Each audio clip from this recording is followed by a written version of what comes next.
Hari ini gue mau nunjukin ke teman-teman gimana caranya mendapatkan 1 miliar lewat satu campaign doang nih. Dan ini berlangsung cuman dengan waktu 6 bulan.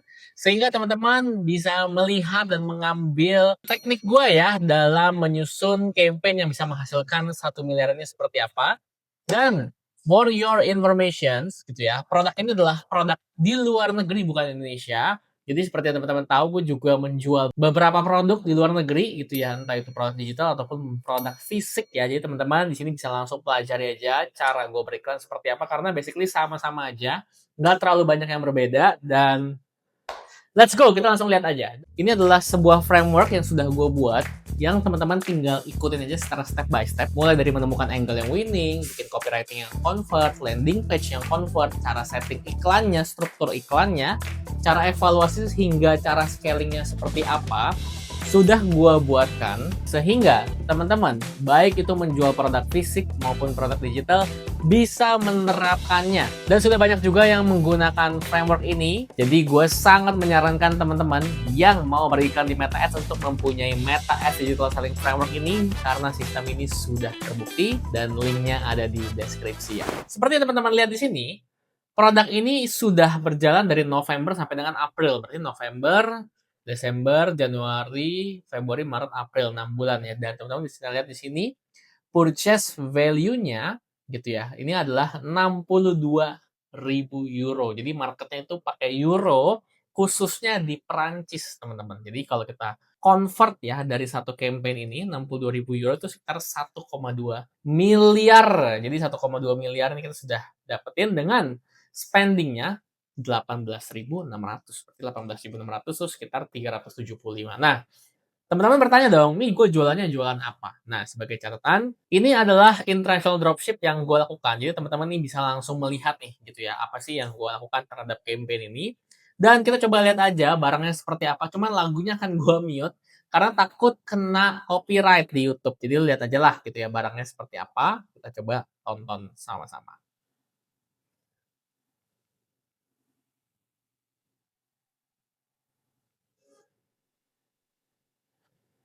Ya, jadi ini adalah proyektor ya, proyektor buat main konsol, teman-teman. Jadi ini proyektor yang orang-orang bisa pakai dan bisa main berbagai macam game. Dan ini laku banget pada zamannya, ini benar-benar gokil banget penjualannya. Uh, dengan budget yang sebenarnya nggak gede-gede banget gitu loh, nggak sampai puluhan juta juga per harinya. Nah, teman-teman bisa lihat di sini gitu ya, sebagai catatan, harga jualnya berapa? Berarti teman-teman bertanya dong, ini harga jualnya berapa? Nah, kita coba lihat aja di sini. Nah, ini dari segi landing page-nya. Ya. Jadi harga jualnya, teman-teman, kita pakai bahasa Inggris saja. Harga jualnya adalah 119 euro. Gitu ya. Oke, ini kita sama-sama ngitung coba ya, biar lu kebayang nih gitu. Kita hitung-hitungan bisnisnya dulu ya. Di sini harga jual 120 euro. Terus abis itu cost product. Nah, cost product ini yang menarik nih teman-teman. Jadi ini ngambil dari mana? Karena ini adalah international dropship. Jadi gue ngambil dari Alibaba atau 1688 juga boleh gitu ya. Kalau teman-teman bisa research dan teman-teman bisa bilang aja di sini namanya Projector Gaming. Dan teman-teman nanti akan dicariin ya sama mereka. Dan di sini 1688 juga situs yang lumayan lebih murah lah, lebih murah sedikit gitu ya. Jadi ini kita tinggal nego-negoan sama suppliernya aja gitu ya. Oke, gue mau mulai dari yang Alibaba. Dan cost-nya nih sekitar ini ya teman-teman ya. Kita cari yang paling murah aja gitu kan ya. Nah, dia sudah 7 tahun tokonya, harusnya lebih trusted gitu ya. Dan reviewnya juga oke. Nah, 578. Nah, kita ambil paling murah aja 520 lah gitu ya. Kita ambil lah. Karena kalau di sini juga sama-sama juga 380 yuan. Coba kita lihat ya, yuan to IDR itu berapa? 380. Wah, ini mahal banget. Ah, ini kita ketemu yang murah di sini. 188 tuh ketemu yang murah. Jadi ini pinter-pinteran ya. Kita pinter-pinteran nyari aja teman-teman. 472.000. Jadi ini ketemu yang lebih murah lagi nih. Jadi gue ambil average-nya 500.000 aja lah ya cost-nya. 500.000 tuh kalau kita dari euro dari rupiah ke euro, kita ambil aja di sini 24, ya ambillah 25 euro gitu ya, sama shipment dan sebagainya gitu ya. Nah, kita bisa bilang di sini cost produk kan 25 euro. Oke. Nah, kalau kita punya cost per purchase yang tadi itu adalah berapa tadi di dashboard gua. Cost per purchase dari satu campaign ini adalah 28 deh gua ambil gitu ya. 28 euro. Berarti total cost-nya itu kan 25 tambah 28, 53 euro. Nah, profitnya kita masih bisa untung 120 kurang 53 euro, itu masih dapat 67 euro ya, benar nggak? Coba kita kalkulator biar lebih firm lagi.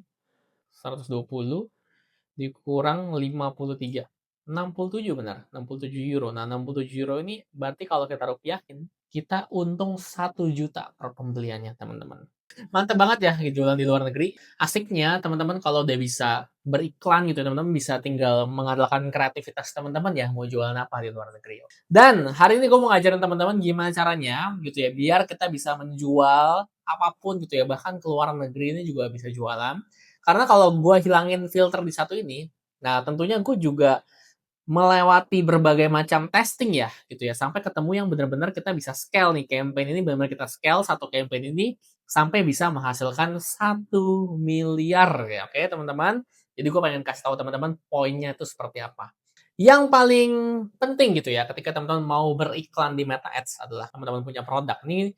Gue ngomong ke e-commerce ya, teman-teman yang jualan e-commerce. Karena gue mungkin sering kali gitu ya dikenalnya orang-orang, seseorang yang jualan produk digital. Padahal gue juga sangat terbiasa e-commerce gitu teman-teman. Cuman gue akan coba mulai gitu ya ngonten e-commerce ya, dari hal-hal yang experience yang bisa gue share di sini.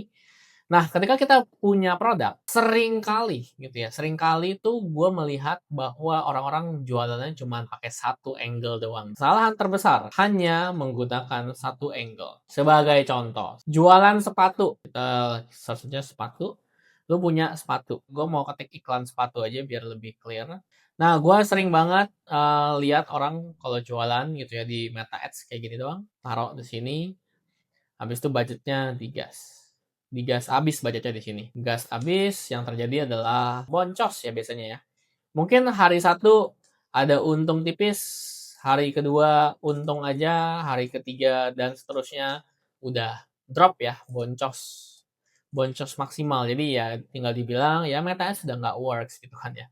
Padahal di sini problemsnya tuh banyak banget teman-teman. Yang pertama, lu punya punya e-commerce, lu punya produk. Nah, yang perlu lu mainkan adalah nomor satu banget nih. Kalau lu jualnya produk-produk seperti ini ya, produk-produk style atau produk kayak gue gaming gitu ya, yang sebenarnya edukasinya yang nggak terlalu ada. Yang perlu kita bedah di sini adalah trial untuk menemukan winning angle. Yang penting kita trial untuk menemukan winning angle. Nomor satu, pengambilan shotnya.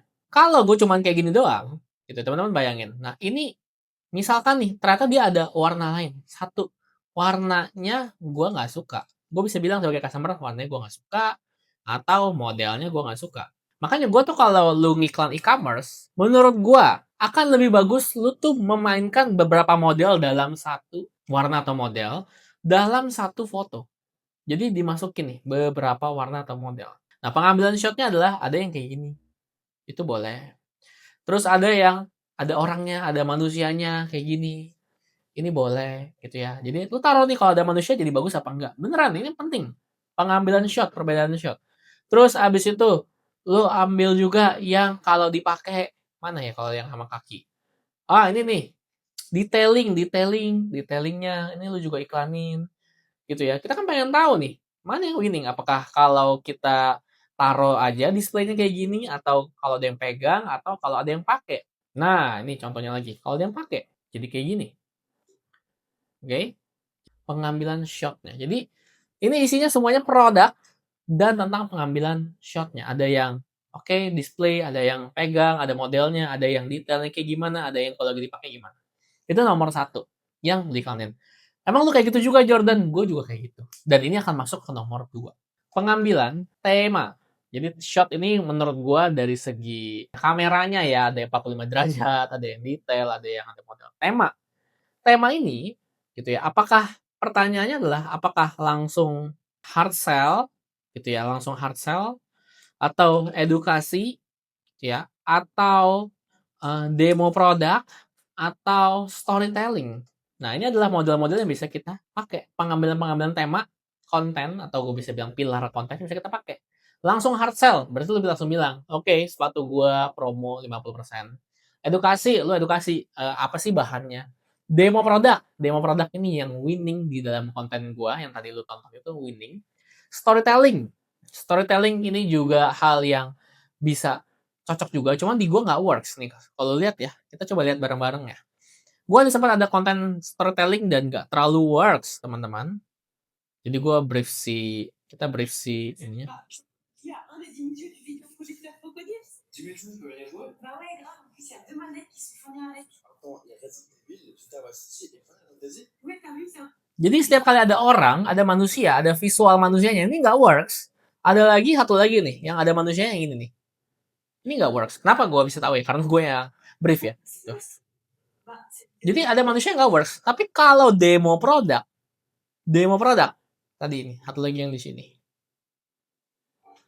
Tuh langsung kotaknya langsung caranya gimana? Nah ini works. Nah lu harus cari kalau lu jualan sepatu, lu harus cari temanya apa. Let's say lu juga demo produk nih. Orang pakai gimana. Nah, lu harus cari dari pengambilan shot ini gitu ya. Varian apa yang winning? Gitu. Warna yang disukai, yang bisa di-scale lah. Apa yang bisa di-scale? Gitu. Jadi jangan cuma ngandelin satu, habis itu lu ngiklan doang, habis itu udah gitu. Jadi pengambilan tema juga penting. That's why biasanya susunan campaign gua dalam di sini adalah dalam satu campaign, dalam CBO ini akan terjadi beberapa ad set ya, yang mana gue tuh pengen mengecek ya sebenarnya ya dari sisi shotnya dulu gitu ya. Ini shot 1, shot 2, gitu ya, shot 3. Shot 1, oke, kita semuanya 45 derajat ya tentang ini, cuman kita beda-beda model. Model A, model B, model C. Kontennya ini ads-nya. Oke, ini semuanya adalah yang ada modelnya ya. Oke, yang ada modelnya, kita beda-beda model gitu ya. Ada yang cowok, ada yang cewek. Oke, ini semuanya detail ya, detailing tentang detailnya gitu ya, berbeda macam-macam juga variannya. Habis itu yaudah kita coba lihat di mana yang nanti bakal lebih works gitu ya teman-teman. Nah, habis itu and then setelah itu kita udah ketemu mana varian yang bagus, ya udah kita langsung ubah ke temanya. Oke, yang bagus adalah kalau kita demo produk. Yang winning adalah ternyata yang shot ini. Ternyata kita ketemu yang winning adalah si shot yang kedua. Kalau ada orangnya, ada manusianya, orang lebih tergambar gitu ya secara visualnya. Ini adalah yang winning di bagian sini, shot yang kedua. Oke, berarti kita dari shot kedua, CBO, shot 2 gitu ya. Saya ilustrasiin biar gampang aja, biar teman-teman gampang.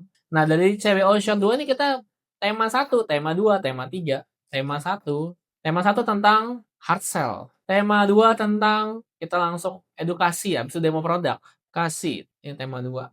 Tema 3 tentang demo produk. Tapi tentang, kita udah tahu nih mana yang paling banyak. Ada purchase-nya setidaknya, ada purchase-nya. Oke, ini langsung hard sell aja, langsung kita kasih gambar di kayak gini ya, langsung diskon atau promo segala macam, tapi yang ada foto orangnya, contohnya seperti itu. Atau tema 2 ada edukasi ya, kita minta orang ini edukasi gitu ya, bahannya apa dan sebagainya. Demo produk gimana kalau dipakai dan sebagainya. Jadi makin lama kita makin jago gitu, makin tahu mana yang paling winning, dan ini semua adalah perjalanan. Jadi bukan berarti gue sekali tembak langsung works, teman-teman bisa lihat di sini. Itu ada yang ROAS kita jeblok gitu ya, 0,3. Terus ada yang nggak bisa di scale lagi, mentok dan sampai di campaign yang memang benar-benar bisa kita scale di sini, kita scale habis-habisan budgetnya, dan teman-teman bisa lihat di sini budget gue cuma 55 euro daily. Jadi nggak yang 1000 kayak orang-orang. Gue lihat sih beberapa orang-orang international dropship 1000, 2000 gitu. Di gue tuh nggak pernah works langsung scale budget gede gitu. Jadi gue selalu budgetnya yang kecil-kecil, tapi ada beberapa campaign atau ad setnya kita tambah-tambahin terus gitu ya. Jadi seperti itu teman-teman. Gue harap ini bisa membukakan referensi juga buat lu ya yang mau beriklan Meta Ads dan produk, atau lu mau jajal international dropship. Gue juga sempat share di grup gue orang yang gue ikutin gitu ya ketika dalam international dropship ini siapa yang lagi bagus gitu ya. Dan kalau lu pengen tahu juga informasi-informasi updates tentang Meta Ads atau seputar mencari angle seperti lebih detail lagi, lebih tahu caranya secara detail lagi, lu tinggal gabung aja ke dalam kelas gua di Meta Ads Digital Selling Framework. Dan di situ kalau lu juga pengen tahu update-update-nya seperti siapa yang gue lagi pelajari, metodenya apa, produk apa yang gue lagi coba liatin gitu ya. Nah itu semua gue taruh di grup gue juga, grup satu arah gue. Semoga dengan video ini lu juga jadi lebih terinspirasi dan kita ketemu lagi di next video ya.